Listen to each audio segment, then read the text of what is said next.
Alaafin. Tensions simmered between the military commander in Ilorin and the political authority in Oyo. Afonja began to defy the Alaafin's orders, refusing to embark on military campaigns he deemed politically motivated or designed to weaken him. This insubordination was a direct challenge to the very fabric of the Oyo Empire. To consolidate his power and create a force loyal only to him, Afonja began to build a new kind of army. He welcomed runaway slaves, political dissidents, and mercenaries from across the region, including many Hausa men and Fulani men displaced by the conflicts in the north. This private army, known as the Jama'a, grew rapidly in size and strength. It was a potent symbol of Afonja's rebellion. He was effectively carving out his own personal kingdom on the edge of the empire he was sworn to protect. While Afonja was building his military power, another man was building a different kind of influence in Ilorin. His name was Shehu Alimi, a Fulani scholar of great renown. He was not a warrior, but a man of deep learning and quiet charisma. Alimi, whose full name was Salih Janta, had traveled widely across West Africa, studying preaching, before settling in Ilorin. He was drawn to the city by its growing community of Muslims. Many were part of the Hausa trading diaspora, others had come south seeking refuge. He was a man of peace, and his reputation as a pious and wise cleric preceded him. He was a product of the same intellectual and religious currents that had produced the Sokoto Jihad. Shehu Alimi arrived in Ilorin not as a conqueror, but as a teacher and as a spiritual guide. He established a small mosque and a school where he preached Islamic orthodoxy and social justice. His teachings attracted a devoted following among the Fulani, among Hausa migrants, and even some local Yoruba. His congregation became a community within a community, a group bound together by shared faith and loyalty to their teacher. He was a calm center in a gathering storm. His presence did not go unnoticed by Afonja. The ambitious warlord saw the scholar and his flock, the Jama'a, as a potential asset.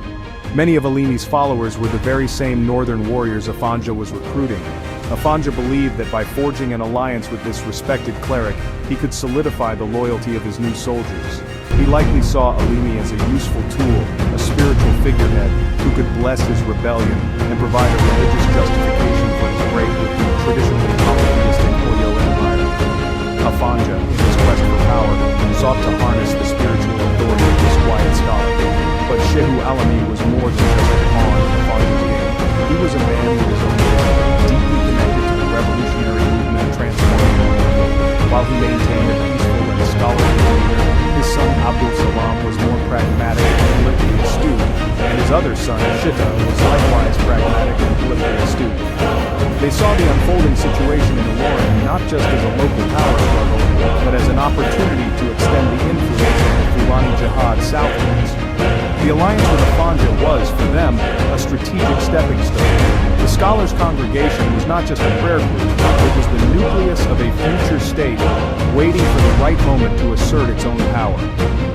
The alliance between Afonja, the Yoruba warlord, Shehu Alimi, the Fulani cleric, was a marriage of convenience born from mutual need. Afonja required the military muscle and the ideological justification that Alimi's followers provided. He needed their loyalty to finally break free from the authority of the Alaafin of Oyo. The final straw came when the Alaafin ordered Afonja to attack Iwere Ile, the maternal hometown steeped in historical significance. This command was meant to humiliate. Attacking it was a taboo, it would bring a curse.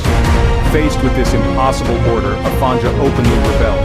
He declared Ilorin independent and sent a symbolic message, a calabash, empty a declaration of war. His Jama'a army, composed largely of Alimi's followers, became his primary weapon. They fought with ferocity. The Oyo armies were unprepared. Oyo, weakened by divisions, could not crush the rebellion. Afonja had won independence. He stood as master of Ilorin. For a time, the alliance held. Ilorin flourished as a rogue magnet for those fleeing Oyo or seeking opportunity, but the foundations were unstable.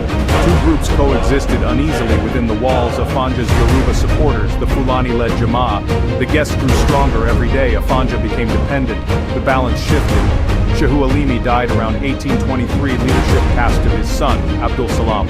Abdul Salam was ambitious, not content as only a spiritual leader. He consolidated power, positioned himself as the true leader. The alliance frayed, the stage set for confrontation. The tool Afonja used for freedom was about to turn on its master. The uneasy peace in Ilorin could not last. The city was too small for two masters. Afonja began to grow wary of the power wielded by Abdul Salam and the Jama'ah. They were no longer just his soldiers, they were a powerful political faction with their own agenda, an agenda that aligned more with the Sokoto Caliphate in the north than with him. He started to see the danger he had placed himself in. He had created a formidable fighting force within his own walls, but their loyalty was now questionable. He attempted to disperse them to reassert his authority and check the growing influence of Abdul Salam. He tried to sideline the Jama'ah by relying more on his original Yoruba followers. This was the moment Abdul Salam had been waiting for. He portrayed Afonja's actions as a betrayal of the Muslim cause, a turn against the very people who had secured his independence. He rallied the Jama'ah, accusing Afonja of treachery and of planning to return to the old ways of the Oyo Empire. The Yoruba general who had dreamed of founding his own dynasty had been consumed by the forces he had unleashed. Ilorin, the city he had freed from Oyo, had fallen. It now belonged to Abdul Salam and the Fulani. With Afonja gone, Abdul Salam swiftly consolidated his power. He declared himself the first emir of Ilorin, pledging allegiance not to the Alaafin of Oyo, but to the Sultan of Sokoto. The transformation was complete. The fall of Afonja and the rise of Emir Abdul Salam brought about a profound and lasting transformation in Ilorin. The city was remade from the top down. The old system of Yoruba chieftaincy, based on lineage and loyalty to Afonja, was dismantled. In its place, a new political structure was established, modeled on the emirates of the Sokoto Caliphate. Abdul Salam appointed his loyal lieutenants, Fulani, Hausa, and even some allied Yoruba Muslims. Power was now centralized in the hands of the emir, who ruled with the authority of the Sultan of Sokoto. The city's governance became Islamic in character, with Sharia law forming the basis of the legal system. Religion was at the heart of this new order. Under the emir, Ilorin became a prominent center of Islamic learning and culture in the region. Mosques were built, and Islamic schools, or madrasas, proliferated. The city's skyline began to change, with the distinctive domes and minarets of mosques rising alongside traditional Yoruba architecture. The call to prayer, once the sound of a minority community, now echoed across the entire city 5 times a day. While many Yoruba inhabitants converted to Islam, the new administration was generally tolerant of those who did not, as long as they paid the required tax for non-Muslims, known as jizya, and accepted the emir's political authority. A new social hierarchy emerged, with the ruling Fulani elite, the clerical class, and the warrior aristocracy at the top. The city's culture became a unique blend of Yoruba and Hausa Fulani traditions. This fusion is still visible today in the language, dress, and cuisine of Ilorin. The Yoruba language spoken in Ilorin became infused with words from Hausa and Arabic. The flowing robes common in the north, like the Babanriga, became popular attire. The city's architecture reflected this synthesis, with traditional Yoruba compounds adapting to include features suited to Islamic family life, such as separate quarters for women. The physical layout of the city was also altered to reflect its new status. The Emir's Palace, located near the central mosque, became the new heart of the city, replacing Afonja's old compound as the center of power. Ilorin was fortified, its walls strengthened to defend against counterattacks from the now hostile Oyo Empire. It was no longer just a garrison town, but the capital of a powerful emirate, a military and ideological spearhead pointing directly into the heart of Yoruba land. This transformation was not just political, it was a deep cultural and social restructuring that would define Ilorin's identity for centuries to come. The fall of Ilorin, its incorporation into the Sokoto Caliphate consequences, rippled far beyond the city's walls. For the Oyo Empire, it was a devastating blow.